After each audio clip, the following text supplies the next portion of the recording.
All right, welcome to episode 12 of the Don't Tell Me, Show Me podcast. We just recorded an intro before and I called it episode 11. So you're in the right place here if you're at episode 12. But in episode 11, we covered what is coaching at an elite level. What could that look like? What's great coaching at an elite or performance level look like, and how could it be different? But that begs the question, what about at the grassroots level? How do we translate what we see as good coaching, but into our own context? So this episode is all about what does good coaching look like at your level. Right, Mark, kick us off.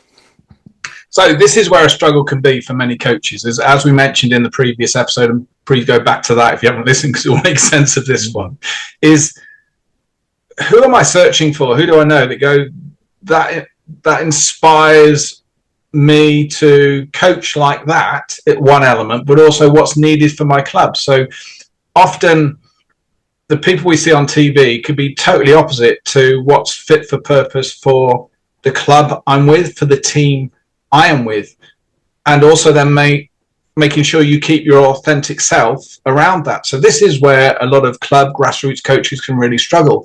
And sometimes maybe we don't even think about it. You know, we come in, a parent, assistant coach, I'll come in and help. But what we haven't nailed down within a club or within the team is what is our lighthouse, what is it we're building towards as people and players, but also then making sure when we know what that is as a collective, is in order for us to be that, what's my role as a coach? So where do I need to be skillful? Where do I need to be mindful? That's like the first part. And the second part is, well, how do I baseline my reality right now? How do I know where I am and what do I do? Yes, you could ask others, but remember, asking others is a filter, because they may have a perception of what great coaching is. If you ask a parent, how am I coaching? And if their perception of a parent is Eastern Bloc basketball back in the 70s, they might go, you're horrendous, you're quiet, you're silent, you're letting them off the hook too often. So we've got to make sure, if I'm measuring it, how am I measuring it? And who are the people I can turn to that's going to give me some objectivity, that understand the type of coach I need to be? So for me, they're the two starters of where the challenges come from. So, Alan, you go from 1 week you're coaching at European Championships under 20s, and then the next week you're working with a basketball club on very much at a community level with some good basketball players, but also some recreational basketball players and all age groups. So you're going from under 20 Euros to under 16s, 14s, grassroots community basketball. So how do you tell the difference between what good coaching looks like at those two different levels? Well, it's very easy for me to separate both, Simon, because I'm clear what the objective with both is.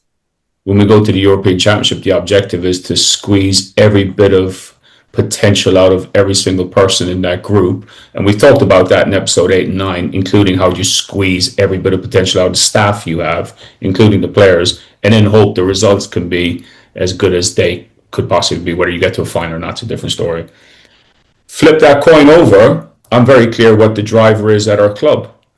And it's based on four things. And it's my responsibility as head of basketball to ensure that every person who's involved in that young person's life is clear on what our values and beliefs are as a club. And it's funny we're having this conversation because I've got two of these meetings coming up tonight. We're in the first week of the season. And before I I'd like to say before, but I didn't get the timing right. But, really before we step on the floor, metaphorically speaking, we're educating, we're sharing, we're informing with the parents about the way we will coach your child, your young person this season, and what it's built upon, and what we're going to, and why we've selected this way of coaching. And we're asking them to come on the journey. Once we give that information, I'm happy to share very quickly in a moment. Once we give them that information, we're asking them to come on the journey and support us. So the car journey home can be actually more enjoyable for both and beneficial for the young person, as well as many other ripple effects to that. And if then with that information, like when we say come on the journey, we're without asking, we're offering, or without offering, we're saying you can be part of this. And suddenly what I'm finding is parents are coming to me now going, how do I get involved? Oh, brilliant. We just recruited another volunteer without recruiting a volunteer. Just because we've informed them about what we're going to do with their young person as a member of this club and just as importantly, why we're going to do that, what it's based off of. So you mentioned 4. You won't be surprised to hear we're taking an athlete-centered approach to this and a need-centered approach to this. Anyway, back over to you, Si. Well, you mentioned 4 things there. You've left the audience here, so tell us what they are. So everything we do is built upon a foundation of 4 things. And, next Monday night, I have the meeting with the coaches to double down on these 4 things and make sure that they understand what they are and then help them to develop the skill set to follow through in session design with these 4 things. Number 1, have fun. Are the players enjoying what we're doing? Number 2, do they feel safe? And that goes to how you speak to them. Not just the environment, but do they feel safe enough to walk through this door every week knowing that you're behind the door and you're the coach? Do they feel safe enough to talk to you if they don't agree with what's going on? Do they feel safe enough to many different factors? The third thing is, are you coaching in a way that they're forming connections? Now, I'll be very clear I was clear with the parents this week already and last week, and will be again tonight. We don't expect a team of 20 players to be one big friendship group. That's not what we're saying about form connections. But are you coaching in a way that they have dialogue with each other and there's a relationship built upon respect and understanding of each other? And then the final thing is, you've got to coach them in a way that when they leave you at the end of this season, they are a better decision maker on the court, which we hope will transfer to being a better decision maker off the court. Okay, so you've just encapsulated philosophy there. The disclosure, I played a small part in helping put this together. No, let me just jump in here for the listeners. Mark, Simon is far too humble. We're fed up with listening to his humbleness every week. He needs to put his neck out a bit more. Simon was actually the driver, just full disclosure here. Simon was the driver of those 4 pillars that we build things upon. So I've gone and introduced a need-centered approach to coaching through a place of care. My own area of expertise, how do you coach through a place of self-regulated learning? All those 3 big rocks are being supported by these 4 areas that Simon implemented in the club long before my time. Well, do you agree with them, Simon? Those 4, by the way, yeah, but see what I can do. Can I just add something, Simon, for yours? Can we just put a bit of clarity on, double click, as you say, Simon, on what care means and what it doesn't mean? So this is something that I see a lot of, and that's why I think it's a useful place where you guys can share. Is some people, when you use the word care, you think they can't be challenged in care. They think, you can't be direct in care. But in actual fact, often you need to be challenged if care is real. You need to be direct at times if care is real. So I just could you two put a bit of texture on that? Yeah, well, I'll let Alan riff on this for sure, because if I remember correctly, there are 4 elements of care and coaching. Everything's in 4s today. But for me, I think one of the fundamental parts of it is that idea of understanding the difference between needs and wants. That being a needs-based coach is not about giving players what they want. It's not about being a pushover. It's not about just, what do you guys want to do today? It's not about what people want. It's about what people need. And understanding the difference between those 2 things is fundamentally important, but also really difficult to do and implement. Alan? Yeah, it's not a wishy-washy thing, Mark. It's not about putting our arm around the player every time, and it's not about speaking to them in a way that's very gentle and kind of delicate. We have to tippy-toe. It's not about that at all. Like, true care is I'm taking the time to understand you. I'm taking the time to know what you're motivated by. I'm taking the time and I'm being intentional, and I'm finding different ways to unpack why you're here, why you've come to this practice. And by the way, when you've got an under 14 team, which we'll have under 14 parents with tonight, there's 25 players in that group. There's a range of needs and motivations of, first of all, why are they coming through the door? There'll be some of the 14s there tonight that will want to play for GB in a year's time. There's some of the 14s that will come through that door tonight that are doing 7 different sports, and this is just one of them that they're squeezing into a 7-day week. 2 different motivations, 2 different needs, both acceptable. But what wouldn't be acceptable is if the coach wasn't intentional about knowing that. So that's the first step.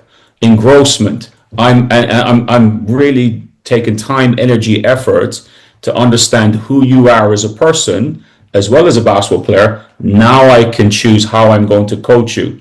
So it might be arm around the shoulder for the first few weeks because you know they're lacking confidence. It might be actually, I'm going to be directive with Simon because I understand his background. I know what kind of coaching he's been through in the last year with the under 12s or under 13s. I know his motivations. I know what buttons I can push with him. This, by the way, you can't do this overnight. That's the reality. It takes time, and how long is a piece of string? Let's not get into how long it takes.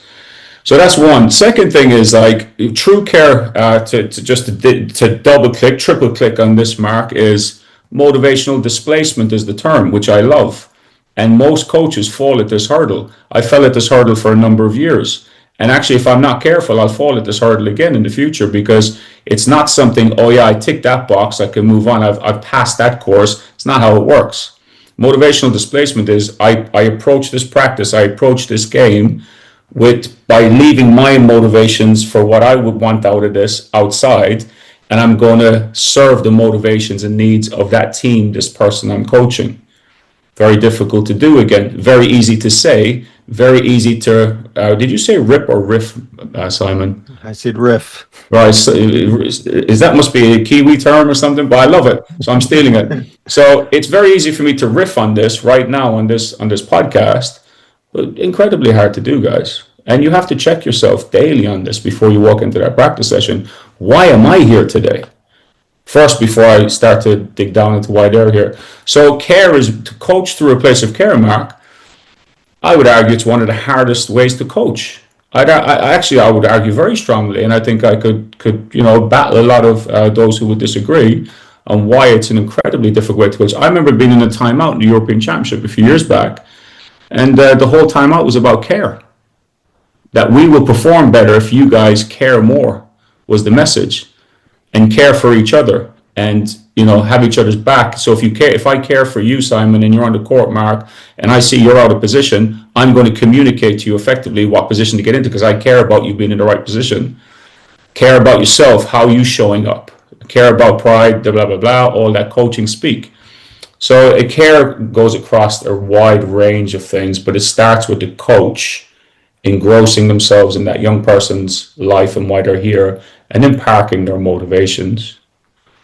There's two deep dives I want to get in there. It may not be too deep, someone may pineapple me, but a little dive, little potter into the pool is when you're talking about that motivation of each individual and people are coming there for different reasons. I mean, we know some might be the parents drop them off because the parents want to do something. You go, here you go, and I'm back in an hour. Yeah. But what's so important is that, and it does link to the care point, is there will be individual needs, motivation, wants, but what we can't do is compromise on the team's needs also. So part of that care must be to get them to understand, and I always use that when I use leisure and performance athletes at all levels, is there's people that just want to come and have a social, and there's people that want the results, they're driven, they want to move on, and they're thrown together in a mixed team. So back to the empathy of, I understand why you're here, please share with everyone else because they need to understand, but you need to understand why they're here. So what can you do within your expectations right now to make sure we can get a win-win with everybody and understand those differences? But there's some non-negotiables that we must all do to be successful in the team. So it can't just be about your wants, it's about what's the team's wants. And I think the second element on care, and I'll use an example in sport and in business, but one of the things that I feel is one of my strengths is I'm relentless and patient once we agree something. And when I go into corporates, normally on the second day, and it happens only once, it hasn't happened, by the way, is people regress based on what they agree they were going to do and they don't do it. So my first whole day is, okay, let's just review what we agreed.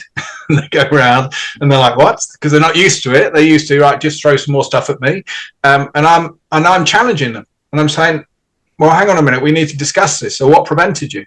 Where's the barriers? We need to talk. And they're now really, discomfort is there. And I make sure they understand, if I didn't care about this, if I was just turning up, take the money, I wouldn't be doing this bit right now. but I'm doing it because I care, because I understand what you need, and we've both agreed what the need is to be successful in wellness and performance for the business for you. So it would be unacceptable for me not to now challenge you because I do care. And it's the same as, like you said, and it's the same for a coach on a court, on a pitch, is if we've now worked out with that player, actually one of the things that they're struggling with is off-ball scanning or reacting to a referee. So we put that as a work on. Everyone agrees it of influence. And then in that moment, that player is not doing it, but they're not in the mood to do it. And everyone ignores it. Everyone knows someone to step in, but they don't. That is now you're not caring for that athlete. You now knowing it's discomfort, but you're going to step in, whether that's from a coach point of view or the peers, is you're doing it because you care, because they've recognized beforehand that's what they need. In the moment, they may not feel like it, but you're not giving up on them because you care. And I think that's the robustness of that strip of wide bandwidth of what is truly care in the real world. Can I join a dot on that, Mark, and what you just said there, back to our previous episode when we were specifically talking about the professional coaching domain and the challenges and what we see and notice in that world. Let me join the dot back there real quick. A coach demonstrating a level of comfort when coaching through a place of care will find it easy to say, in a situation they don't really know what to do, they don't know what the answer is, they don't have a solution. A coach who's comfortable coaching through a place of care will put their hand up and go, actually, do you know what, I don't know, but I'm going to find somebody who can help us with this, and I'm going to bring them in. So for me, I wanted to create a sense of identity, and I'll give you an example. I wanted to create a team identity, and I wanted to be a bit more methodical about it and put a lot more time and attention to it. And I thought, you know what, there's got to be someone out there better than me at this. And I did a bit of research, and I came up with a guy called Simon Turner. So I contacted him and I said, look, around identity of self-identity, how can I extract the strengths of these guys in a way that's, engages them, and there's some activities around it and so on. I found this guy, he knows what he's doing, he's done it before, different spaces. I said, right, can you come to GB camp and do it? And I literally did not look like the head coach for those 2 days. I looked like somebody that was going on the journey like the players were. And, there was a sense of comfort for me there, because I then left those 2 days when Simon was leading, and I just added to my toolbox. I don't need him anymore. I think I can do this because, I was there with the motivation of, right, let me take on as much learning as I can here, because I will be able to do this going forward. But that's coaching through a place of care. So a player comes to me and says, look, I'm struggling in this position. That's a position I have, I know a bit about it, but I'm not great. I never played pro at that position. I haven't been coached that position. I've coached myself to understand that position. Do you know what? I know somebody who's experienced at playing that position and who's pretty articulate and could coach well, but they're not a coach. Bring them in for a day or two, right? So and so. So again, you're coaching through a place of care means you're actually not taking control of everything. You're very much relinquish control, and you seek the support of the experts of others. Mark, me bringing you into the national team put me in a vulnerable situation, what could be perceived from the outside. I didn't feel vulnerable. I felt an opportunity. So actually coaching through a place of care is an opportunity to grow and get better as a coach and add to your toolbox. Can I add something to that? It sounds like it might diversify, but I've checked myself and I'm okay with it. Is this links into, I've seen it in combat sports, in athletics, and in golf, is great coaches, and it syncs to what you've said there, Alan, is they will take an athlete, especially when it's moving the age groups. I've seen it at scene level. It says, I have taken you as far as I can. Yeah. Let me introduce you to this coach because they have what you need now. Now, where the struggle is, where it doesn't happen, is coaches are hooked on and associated with a successful athlete. So they don't want to let them go because they're going, look at this, they're winning. They're playing well. But great coaches will understand, right, this is where you need to go. Let me introduce you. And that links in again, different angle, Alan, but that's exactly what you're talking about. A real coach being confident in what is their role and what is the need of the athlete, which may be very different to their want and need in that moment. On the flip side, sorry, Simon, just to piggyback, not piggyback on that, but add a bit of weight. When head coaches, surround themselves with their assistants and their support staff and so on, so on, so on, what's the driver there? Like, what's your starting point? Are you identifying areas that you lack that others have strengths, or are you surrounding yourself with people who are basically yes people and are safe for you? And we could go down a rabbit hole there, so I'm going to pause, but it's very strongly linked to what you just said, Mark. Simon, over to you. Well, I'm hearing lots of examples of motivational displacement. So in Mark's example, am I motivated to improve my social status as a coach, whether I realize it or not?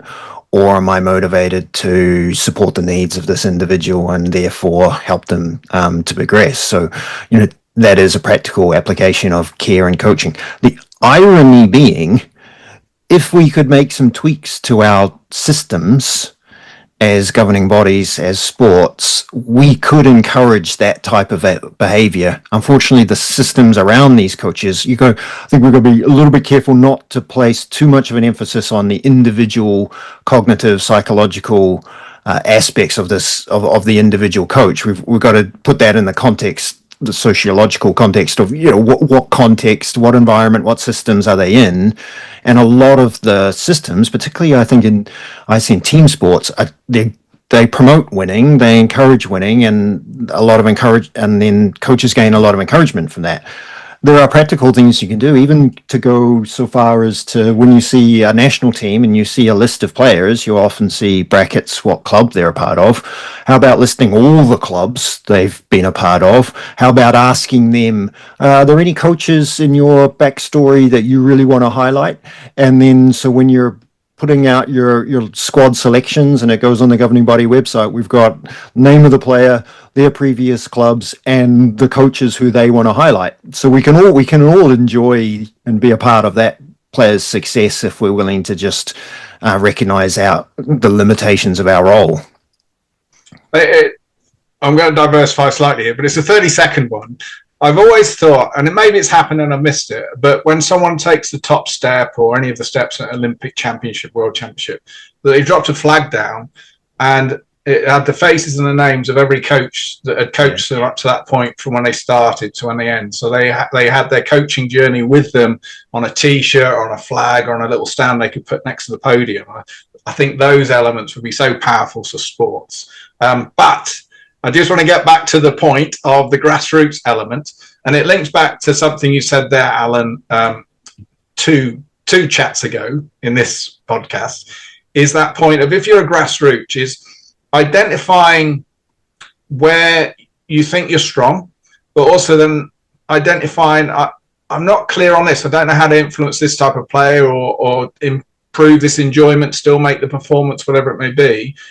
Who can I turn to and find, if I've got no money, that could go, can you come in, I'll buy you lunch, or, I can share this with you, can you share this with me, whether it's on a Zoom or a phone call, or they're locally and they can come in. I think those are the elements where it starts to get magical. Obviously, people like you and I, we come in and support a bit more formally on that. But if we can encourage that type of culture in a club where we can say, let's hook in, even if it's weekly. I mean, I use WhatsApp groups, but if it's weekly where everyone gets together, shares an end of week reflection, even if they don't do end of session reflections. And there may be a theme where they say, right, has anyone got any ideas on this? And it might be a YouTube link. Or it might go, we've got this guy, let's see if we can have a chat with him on Zoom. Or, Sarah, she's great at this, let's see if we can get her on Zoom. She might be in New Zealand.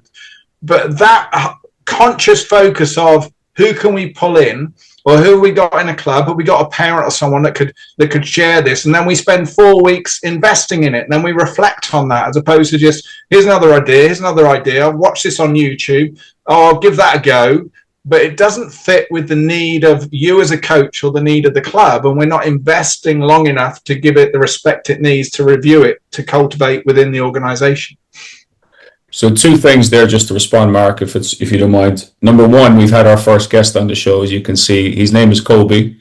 He likes to pop in and out of the screen every now and again. He's a bit quiet, but he's listening to everything. He's asking you to displace your motivation away. Yeah, he's really asking me to displace my motivation right now because he wants his lunch. Yeah. we talk about, care being around parking your motivations as a coach and engrossing yourself in their world and understanding them better. I actually think there's a step before it, and I think it's about caring for yourself as a coach. Like how much are you investing in yourself to be a better coach is an aspect of caring enough about yourself and what you do. Because the opposite is coaches who are, I don't want your opinion and thoughts and ideas, and I'm not open to because true reflection is involving others, by the way. It's not enough just to have your own thoughts. That's quite a bias. Actually, if you're going to practice reflection and be a reflective practitioner, you're going to bring others on that journey who can widen your lens and challenge some of your thoughts. But let's not go down that rabbit hole, because that's an episode in itself. What is true reflection? But if you are coaching from a place of care, I would suggest that you start with yourself first and foremost. And we talked about in the previous episode of taking a bit of a deep dive into understanding your values, your beliefs. What do you do? Why do you do it? Is there a better way to do it? 3 questions you can ask yourself to start the journey. So if we're really taking on this element of coaching through a place of care, it's got to start with self and the investment in self to develop your coaching. And that's, again, whether it's a financial investment, whether it's a course, whatever it is, bringing other people in on your journey to check and challenge, the ways you do things. And that may be sinking in when I use the word respect. I think there's a business I'm working with now, and they had it as one of their key elements. And when we first ask people about respect, they get the traditional, it's respecting others' opinion. Some had it's respecting the equipment, but often it wasn't about respecting yourself. Are you giving yourself enough sleep? Are you giving yourself enough nutrition? Are you learning how to manage your own state to get you in a good place before a conversation? Are you closing the loop at the end of the day so you're not having a sleepless night because you're thinking about unfairly, lack of objectivity, emotionally led, of what went poorly or what you haven't completed or what other people might think of you in that day? So that part of the self-respect. But then linking back into the club element is little strategies. Like if we're saying, okay, so if success for me as a coach or a club is enjoyment or engagement, so let's look at those two, is identifying what would that look like. So we're all clear on what that looks and sounds like when we can see it, feel it, hear it, and then understand is when we're scanning for that. So if we look at engage, for example, am I tracking that just as a baseline reality? Because we can filter, can't we? So an example may be having a little sheet, or whether it's on your phone or in a book or on the screen, and all you've done is you've just put the names of everyone that comes in, and you're just ticking when they've had an interaction with peers, whether it's been successful or not, when I've had an interaction with them. And over a few weeks, I look back and we see who's got lots of ticks, who's got lots of crosses, and who's got nothing. And then it's, well, hang on a minute. If I'm saying I want to increase engagement, there's 8 players now that have had 0 engagement in the last 2 weeks. So, okay, so now I've spotted it. Now I've raised my awareness to it using a conscious strategy of audit, not just one session, which is important. Then I can start going, okay, so what interventions have I got that will enhance that, not scare them off? And that may be, okay, now I've got to look for support or help, or I've got ideas. I know what I'm doing, but now I know what I'm not doing. So actually I can switch that and put it over there. I'm going to ask the same players that I have a strong relationship with, that are confident, that always give me an answer. But I'm not speaking to the silent ones in the back.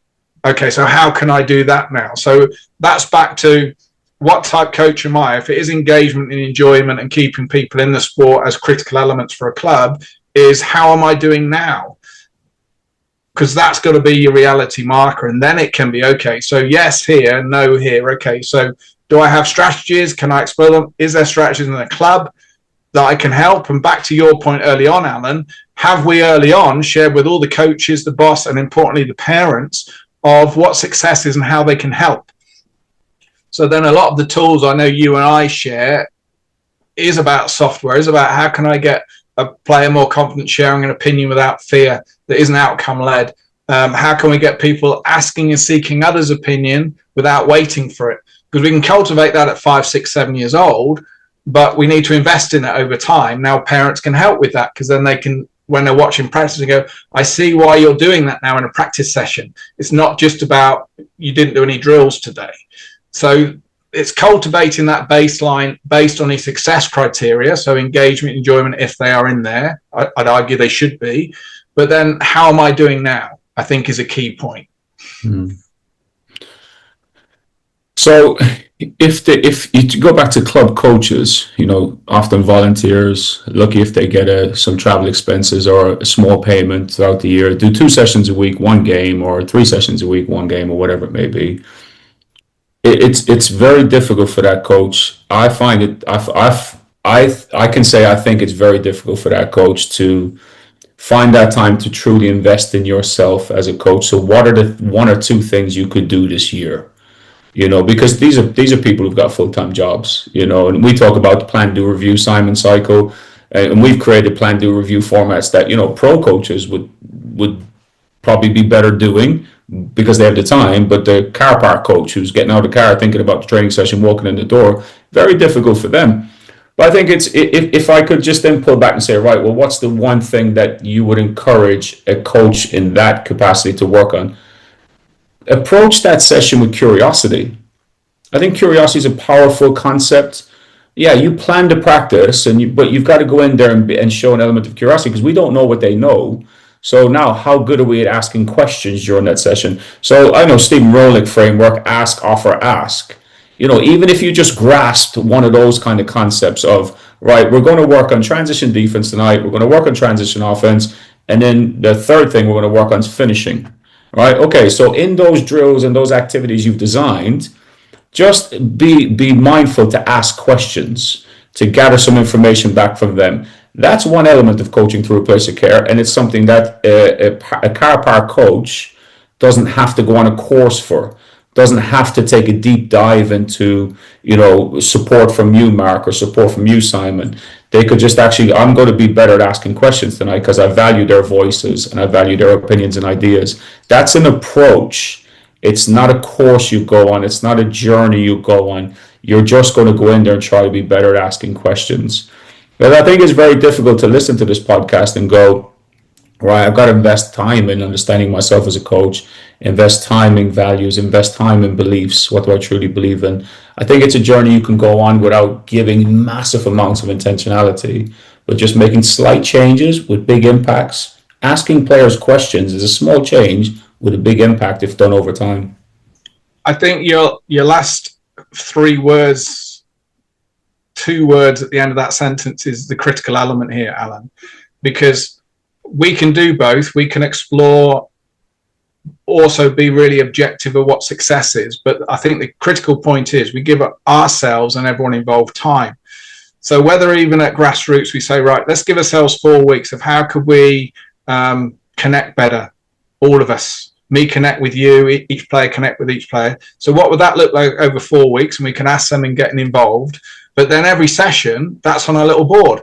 And whatever they want to call it, they can come up with the words. It may not be engagement, maybe connection, or hooking people in, whatever it may be. But now, every time we got a session over 4 weeks, that's on the board. How are we doing we come in for a timeout. How are we doing on this? So it makes it easier for the coach to stay on point of growth and not just go, what am I going to do in this session? But also, because you've got everyone else engaged in the value and the why, and it's something simple, it's not a capability barrier, it's we could all do this, is we're involving everyone in that support structure of the people around us. Obviously, some don't have assistant coaches, they've got parent volunteers, but we're getting those involved, and then we're saying, how are we doing? And then it may be, whether they have a social group of WhatsApp, whatever, it may be once a week, they just share, this is how I'm doing, this is how it's going, here's my struggles, this is what my focus is still next week. And all your coaches that may not be coaching with you, but in that club, are in there and they're sharing. And it may be, it's from a different country, but you've got a coach you've hooked in with, that you've met at a conference or you've picked up on social media, go, let's hook a group together and we can share each other. I never met you before, but what it's allowing us to do is say, we've identified something, it's important, it links with our values and the club and me. Let's share it with everyone, but let's give each other 4, 6 weeks, whatever it is, and let's keep hooking in. How are we doing with this? And I think that then is become a attainable, simple, but impactful. So, guys, we've covered quite a lot of ground here as we try to help coaches at the grassroots and levels really identify what good coaching looks like for them. We've dived into care, which we could go further on at in the future. We've looked at identity and culture and what coaches need to do or could do at their levels to improve. So, before we finish off, is there anything you want to share before we finish? I'd say big one for me is make sure that you aren't becoming someone else's version of great coaching. Spend time to understand what is the need for the club or the people I'm with that's in front of me, and look at software and hardware separately. Don't just look at it as an outcome driven. And then once you have a list of top 5, whatever it is, spend time investing in it. Pick one and give yourself 4 weeks and just invest in that, whether that's you recording yourself, Bluetooth, you getting everyone involved and just working and keeping it in front of people. That in itself, over one season, you'll be so much better placed to understand who you are, where you are, but also enhancing your ability to influence, because that's definitely part of great coaching. Thanks, Mark. Yeah, Alan? Yeah, Simon, I'll conclude with this one. I think, I'd encourage listeners to think about the term coaching and what it means to you at your level, especially at the club level, grassroots level, anything that's not what we're seeing on television, basically, and think about, is there a better way to look upon that term? Because effectively what you could be is a designer of learning. You're creating environments, you're shaping environments, you're facilitating environments, your practice design, training design, activity design. It's all done and based around these young people learning something and growing and developing. And then inside that, I would strongly encourage any listener to support the learners to navigate uncertainty and adaptability. Because, we all design, we have done this, well, I don't do anymore, thankfully, but I did do for a long period of time. Design activities where it's very linear and it's join the dots, this dot to that dot, and everything looks clean and everything looks really good. And I'd encourage especially grassroots coaches, get out of that space and start getting comfortable where there's uncertainty happening and it looks messy, and just embrace that, because that's where learning is taking place. But coaching, are you a coach or are you a designer of learning? Spend some time in that space. That's a great way to finish. Okay, thanks, guys. Well, hang on, Simon, you haven't shared yours. Come on, what's yours? my final thought. That one out there. Well, I'm taken with that concept of being a designer of learning, because that connects to what's your role in the lives of the people that you coach. And that's really different. Sometimes your role is you're part of a stepping stone to help them move on to another level. Sometimes it's you're helping them with their well-being and their physical health. Sometimes it's about if you're coaching, teenagers or adolescents, it's about helping them navigate a difficult stage of life. So whatever level you're coaching at, I really leave the coaches with this question, what's your role in the lives of the people you coach? Great. Okay. Thanks, guys.